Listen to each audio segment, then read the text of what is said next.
I have been involved in adult English as a second language, adult literacy and adult numeracy for many years, and I became interested in, I became a member of and then joined the executive of the Australian Council of Adult Literacy. And the reason I'm here today and I'm a fellow of the Institute and I'm part of this is because for years I have been saying we are assessing for the government, not for the learner, and certainly not for ourselves. And then I've been banging on about this. I was always one of those younger teachers, bolshy, mouthy teacher in the staff room who was saying, what is all this? Why do we have to do this and that kind of thing? And in a sense, all I've really done is got a hell of a lot older, and possibly I picked my audiences a bit better. But I still have got strong views on this. And in fact, I'm also a bit of a sham standing up here before you today because I'm actually not an e-learning expert either. But what I'm interested in is the aspect of the online pre-training assessment. And on that particular tiny little weeny facet of vocational education and training, I indeed have very strong views. So thank you for being prepared to let me wash over you with them. So I went to a conference, an ACAL, Australian Council of Adult Literacy conference in 2012, and there were some Kiwi educators there, and it was all very interesting. I love educating. I love education. I love educating. I love the transformation that happens because people take on formal education. So I was having a pretty good time. And I'm still got all this whingy, moany stuff about why are we doing so much that's regulatory and so little that's about assessing for the learner's sake so he or she understands their journey. And the Kiwis had a big poster that had this graphic on it. And knowing the demands, knowing the learner and knowing what to do. What a concept, I thought. What a fantastic notion. So I became interested in their cohesive responses to their country's low language literacy and numeracy, formal language literacy and numeracy skills. I'm going to try to really minimise my acronyms because we're also prone to our own sector's acronyms. The Adult Literacy Survey is a multi-country survey of adult literacy and work readiness skills, and it's interesting. New Zealand's response to their country's formal outcomes has been quite different to ours.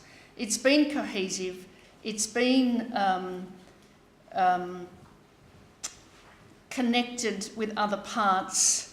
So just as an example, and on the topic of e-learning, as well as free literacy programs that can take place, in our equivalents of Learn Locals, as well as team teaching with a literacy teacher and a plumbing teacher in the same course. There's also online learning Pathways Arawa that's available to anybody in New Zealand who wants to log on and just do their own literacy skills. So it's been a very cohesive response. So my Institute Fellowship was going to New Zealand. And I'm just going to give you a tip in case you are contemplating putting in an application for the next round, and I really, really, really strongly urge you to do so, because my partner came with me, and he was driving around, and I'd go to a visitor TAFE or a Learn Local or go and talk to somebody in government in Kiwi land, and then at the end of the day I'd get in the car, and every day I said to him, I could go home now. I have learned 10 years worth of stuff. It was a completely enlightening activity. The tip I want to give you is, writing the application was very straightforward. I'm interested in, I know about, I care about, if I got the fellowship I would do. Really straightforward, like doing a grant application actually. Got the fellowship, did the study tour, learned squillions of new things, had a ball, thought that writing the report would be just as straightforward and simple. And it was not. So if you become a fellow, take some time off work, so you can write your report, because I had to remind myself that I'm too old to cry about not doing stuff well and on time. You know, it was really... So, just a tip. All right, let's go to the next slide, please.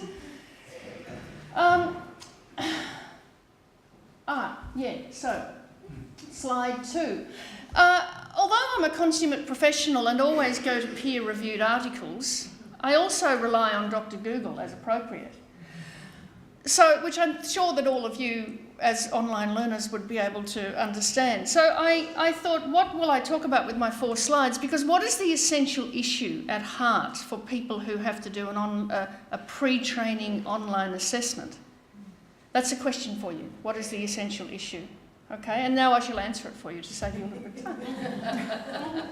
The essential issue is that it causes stress, doesn't it? It's quite fearful. Maybe fearful is the wrong word. It's not a relaxing set of instructions, is my guess, for any person. When I was in Auckland, I visited them. I visited New Zealand to go and see how they do stuff in this cohesive way. And I said to somebody in passing, I actually haven't done your pre-training assessment test because I haven't been in New Zealand, you know. So it's an in-country activity. And they said, oh, sit down and we'll log you in and you can have a go at it. So here I am, early reader, 16 years of education, nearly 30 years in the sector. I can't remember learning to read. It happened before I can remember. So I'm quite a successful person in text. And yet, when the system realised that I was a good reader and kept upping the ante and making the question more difficult, my stress levels really rose. I could feel the cortisol going through my system, thinking, these Kiwis are going to find out that I'm an idiot, and then I'm going to feel really embarrassed, and I'm going to have to go home to Australia, and then I'll, you know, I was really stressed, you know, because the questions became more complex and less, the answers were less discreet, and there was all this, it was bloody hard work. And I'm a successful reader, and I'm a person who, if she wants to go and become an educator, if I want to do a formal piece of training, I think about things like, where can I get it cheap and quick, okay? Where can I get a clean classroom? What do I want out of it? And then I think, now I'm going to have to give up half a day of my life to get this enrolment done. But I don't think that I'm going to be showing up for a fool.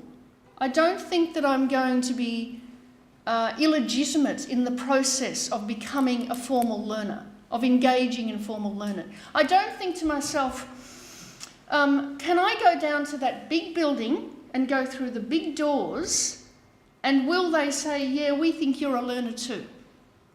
Oh, 5, really? 5? And I'm only on... All right, sure. Thank you for that tip. So I Googled, do I need a literacy test for TAFE? And I just think that is... You actually don't need me here to tell you anything more than that second comment. Okay? I'm nervous. I have no idea what to study, LOL. The LOL is there as a distractor because the person is nervous. Doing a pre-training online assessment is really not a low-stakes activity for vocational learners who may have experienced informal, unsuccessful pathways to formal learning. Let's go to slide 3 and I'll try to remember what's on it.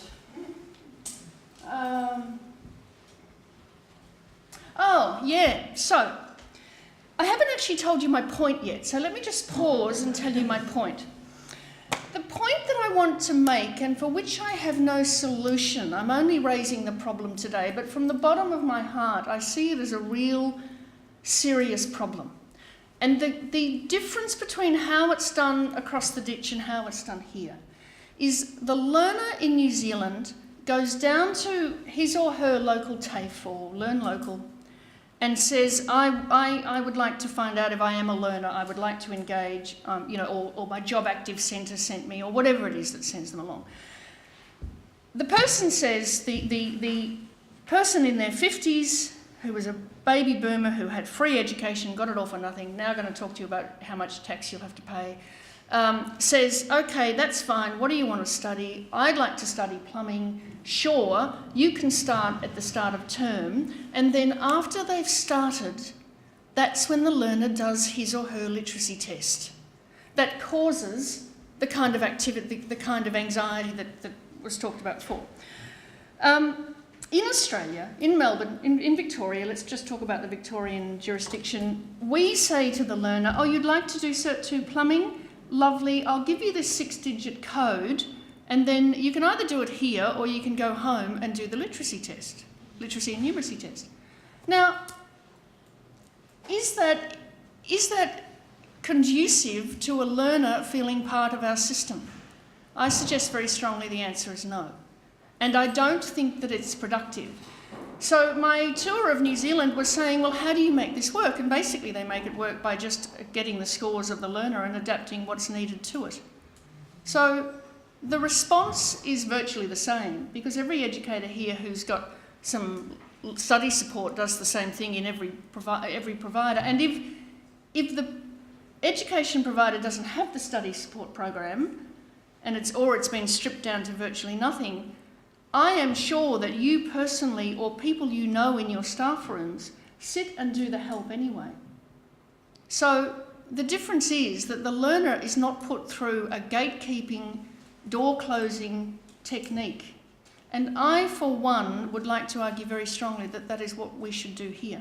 I think it's a humane, learner-centred approach to getting a learner into engaging in formal education. And all of us are successful at formal education. 2 minutes, thank you. And yet we say to young people, or particularly, people who haven't experienced success, so now we're going to make you feel really uncomfortable. You can either do it here while we watch, or you can go home and do it on your own. This slide points out what I consider to be the complete antithesis of an innovation in our systems, which is soon to be available freely online, do it yourself, assess yourself at home on your skills. While I'm a person who thinks that people should be able to find out where they're at on any scale, I do think that there's not much. I don't think that it's particularly supportive of people who don't see their skills and their ability to engage in formal learning as helpful to do it at home on your own. And I think that the language there is so technical that many people would say, oh, well, that's it. I'll just go back and have another bong, That's, I think, would be a fairly reasonable response. It's about confidence and affect. And now I'm going to go to the last slide.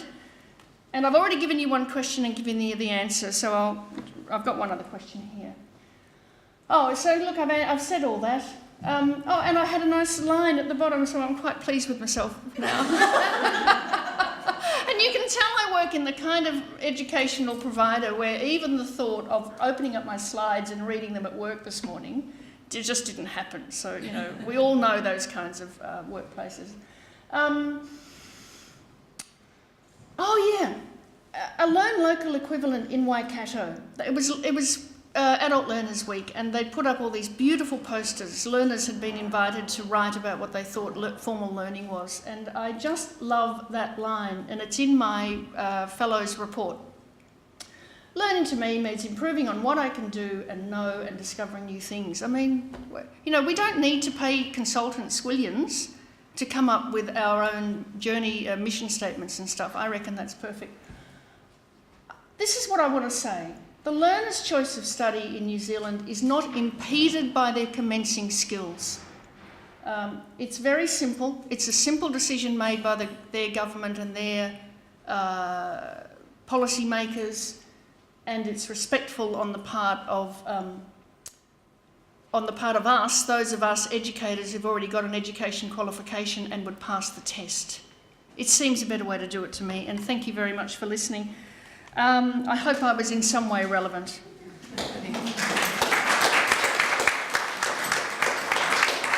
I haven't asked my second question. Do you want me to? What is the best way? What is the best way to assess learners and engage learners? That's my second question. Thank you very much.